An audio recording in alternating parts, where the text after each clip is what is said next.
Hello, everyone. Before we get started today, I want to do a big shout out to Rena Varka. Rena Varka is actually one of my Patreon backers and also an incredibly talented fan artist. I just wanted to show some of their stuff because they've been having some issues in terms of getting some of their supplies in, and I want to give them a little boost because they have some great stuff. They show a lot of their works in progress in the Discord server, and they're always super cute. You can see here, like, the brush pen. You got little Skylynx eating an ice cream cone, trying his best. A very menacing-looking Thunderhoof. He looks cool. And then you got little Blaster down there. Up top, you got Perceptor with the pen. You got King Poseidon. Wait, is it King Poseidon or God Neptune? I forget their Japanese names. I think that one's God Neptune. And then you get Ultra Magnus with the big heart on his shoulder. Oh.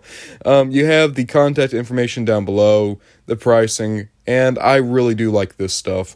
I've actually commissioned Rena Varka to do a thumbnail for me that hopefully will be up in just a few days. But we're going to continue on now. And this is just some of the other stuff you can get. You can get the watercolor drip pen. Look at that sound wave. Oh my god, look at that sound wave. That's cute. It's cute. And then you got, like, the Blockies Pink Optimus. You got Rodimus with the women want me, men fear me, fish. Yeah, and then you got down there a cool little poster of Transmutate, Rampage, Silverbolt. Your weirdness makes you wonderful. Rena Varka has so many good designs, and I really hope that if you guys see anything you might like, reach out to them. They got their DM down there, and I can speak to their professionalism. They do really solid stuff in a great style. But now, let's go straight into the toy news. So, sightings, there's not been much. So, the reason I'm showing this is just, I think it's cool. In Japan right now, they're having a big conference about sustainability and manufacturing. That sustainability is both economic sustainability and environmental sustainability. And TAKARATOMY actually was invited to have a booth there to show toy engineering. And the reason they were invited is because of how many engineers, civil engineers in Japan wanted to become engineers because of Transformers. I just thought that was really cool. So a lot of people who are working quite literally to make the world a better place, make the world a more sustainable place, they were inspired to get into that line of work because of the same dumb little robots that we all like.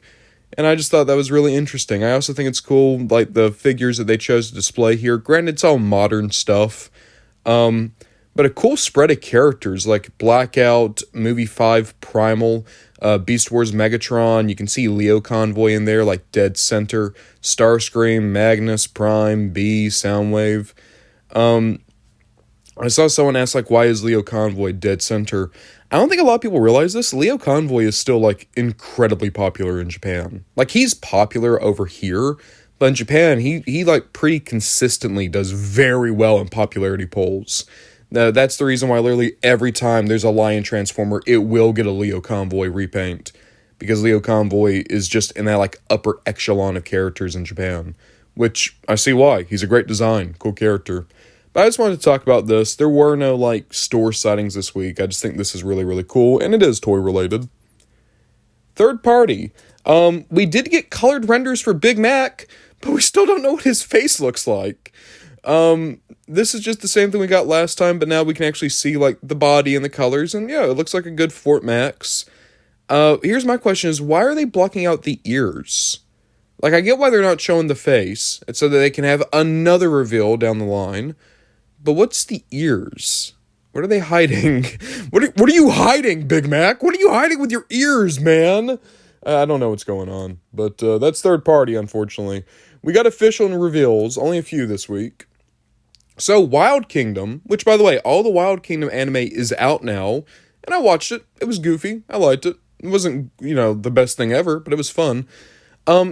If that sword and shield look familiar to you, that's Fall of Cybertron Grimlock's sword and shield. Those accessories are, like, nearly 10 years old now, but they are going to be redoing them in yellow translucent plastic, and they're going to be giveaway items in Japan for Wild Kingdom. They're good accessories. And they look great with a deluxe. They were too small for a Voyager, like Grimlock was, but for a deluxe, this actually kind of works. And you can see, even with Optimus, like, it does look okay, even for a toy that size. I think Fall of Cybertron Grimlock was just too big for these accessories. But I think that's funny. I just thought, hey, what a weird pull. Also, so in Japan, there is an app, a messaging app. I believe it's called Line Art. I think it's Line App. And they're doing like a weird Age of Extinction thing. It's like, okay. Like, it's been a slow news week. We're talking about what we got, okay? Speaking of slow news week, hey, Yellow Park, the big reel from them this week is they've changed the Optimus to now he's going to have purple eyes too. Before they were doing a Last Night Optimus, but he only had blue eyes. So they have changed it to now he can also have the purple eyes, and that way you can have Nemesis. It was kind of weird because they'd already painted the face to be Nemesis, but good change. Glad they did it. Speaking of Optimus, we have yet another massive Optimus Prime statue coming our way. This is Jet Optimus. Basically, they just took G1 Optimus with the G1 trailer and put them through the Revenge of the Fallen Jet Optimus filter. I mean, it looks cool. This is so strange, but hear me out. My favorite thing about this design is how the midsection kind of bleeds over into the hips. It kind of makes Optimus look a little bit more organic, like he's wearing like a shirt. And I don't know why, I like that. I've never seen Optimus's midsection bleed over into his hips quite like that. Usually they are very, very segmented. But overall, cool looking statue. And here's now the actual news. So, just like before, I'm going to tell people if you just don't want to hear anything about real world stuff, click off now. This does directly affect toys, which is why I'm going to talk about it on the toy news. But I also want you to know that if this is just a bit too stressful, you don't want to think about it, you don't want to talk about it, I get it, click off now. You might also notice that I'm having a little bit more pleasant a tone about this stuff than I did last week. I only got a few death threats last week, and only one attempt at a doxing. So I'm going to say that maybe people are a little bit calmer about this than I would have thought, because, I was expecting worse. But we're going to have to talk about some real-world trade issues. So if you just don't want that, go ahead and click off now. I'm going to give it a few seconds, then I'm going to hit that space bar, and we're going to talk about the updates. So, All right, I'm hitting space bar. I'm sorry. I just for the sake of levity, I had to do the not stonks and get Leo Kaiser in here. So, the tariffs are all over the place. There's been a 90-day pause on all tariffs except for tariffs against China. And China's tariffs have gone from being, I believe it was like 62%, to now being somewhere in the 100s. And the reason I say somewhere in the 100s is because we don't actually have a concrete number yet. I did my best to research it. I saw 124%. I saw 152%. I saw 176%. The thing is, China keeps matching whatever percentage that the United States throws out. But the U.S. isn't consistent with what number's being thrown out. We're getting one number from the Federal Trade Commission. We're getting another number thrown out from some overseers of this progress. And then we're getting a number thrown out by the executive branch. And it's very much a case where, to put it in the most gentle of terms, it doesn't seem as though anyone's on the same page as to what the number actually is. And they're kind of working on outdated memos trying to get aligned with one another.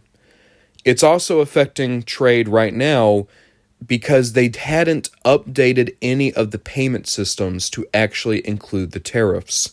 There was actually just a big news story about how a major shipment of things still can't be unloaded yet because there's no way to actually pay the tariffs yet, but you have to pay the tariffs to get them off the boat. So it's a matter of there's very little attempt to iron out the day one issues. I remember that I put that first video up on Monday talking about the tariffs, and then on Wednesday, I believe, was when they were repealed. not repealed, but scaled back. And it's not that there aren't tariffs. There still are tariffs. But right now, everyone is a flat 10% for at least 90 days. And then at the end of the 90 days, in theory, we're going to go to the numbers that have been shown before. I don't have a reason for this. I'm doing my best to not get too bogged down in political opinion. But a thing that keeps coming up whenever you research this and try to listen to any economist is the phrase inconsistent. It is. It's highly inconsistent. It's a thing where we came out swinging with a big number and then immediately scaled those numbers back down, and there's complete and total disarray in which many industries still don't know what they have to pay, and when they do pay, there's no guarantee that they can even get their stuff off the boats. I'll also point this out. Regardless of if the tariffs go into effect or not, regardless of what that number of the tariffs are, most people think that bad tariffs are coming and don't know that the tariffs have been lessened to 10% for 90 days. So public perception is still very much prices are going to go up. And if you watched last week's video, you should remember, even if the tariffs just don't happen, even if they just evaporate before our very eyes, it doesn't matter. Because if the perception that the tariffs are going to happen stays in place, then corporations are still just going to rise their prices anyway.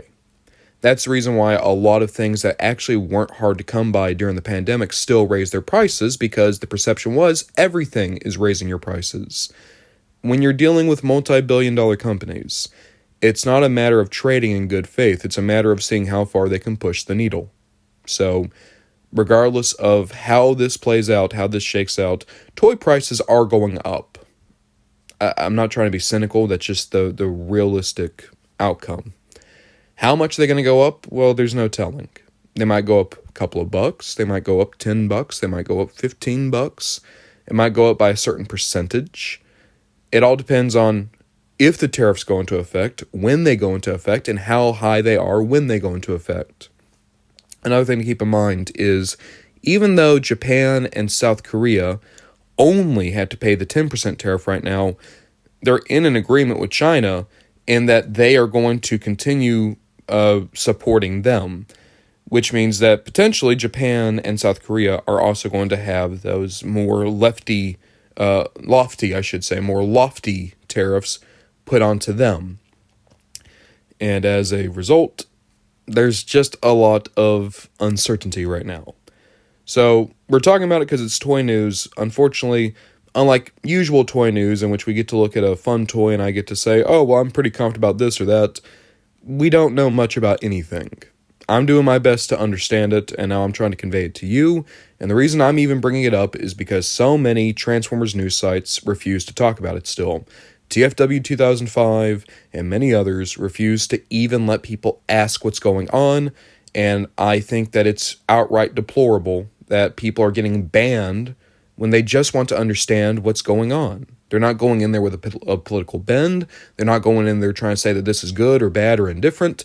They just want to understand what's going on with the toys, which is why we're talking about it on the Toys News channel, and why I think it's important for us to have an open dialogue as best we can. I'm hoping that, lightning's going to strike twice, and it's going to be okay for me to talk about this. Like I said, only a few emailed death threats, and only that one attempt at a doxing last week, so maybe we'll be okay. But in any case, guys, just stay safe, take care of yourselves. A couple of cool things going on in the channel. A couple of big things going on this week on the channel. Many Toys of Proud 2 is going to be coming out, and I'm going to tell you right now, it is one of my favorite videos ever. It's very weird, mostly because Proud 2 is a very weird thing, and hopefully my top 10 Autobots are going to be coming out sometime this week or next week. That's going to be my birthday video. Other than that, just normal reviews. Keep your eyes out in the next few weeks, I'm going to be debuting a new show that's going to be all about talking to creators in our community. So I'm talking first to a fellow YouTuber, and then after that I would like to bring in a lot of fan artists just so they can have a spotlight to talk about how they got into it, how to contact them, because it's outright criminal how many great fan artists out there just don't have much presence in the wider fandom. So we're going to try and give a little bit of a platform if we can. But in any case, guys, stay safe, and we'll see what we get up to next time.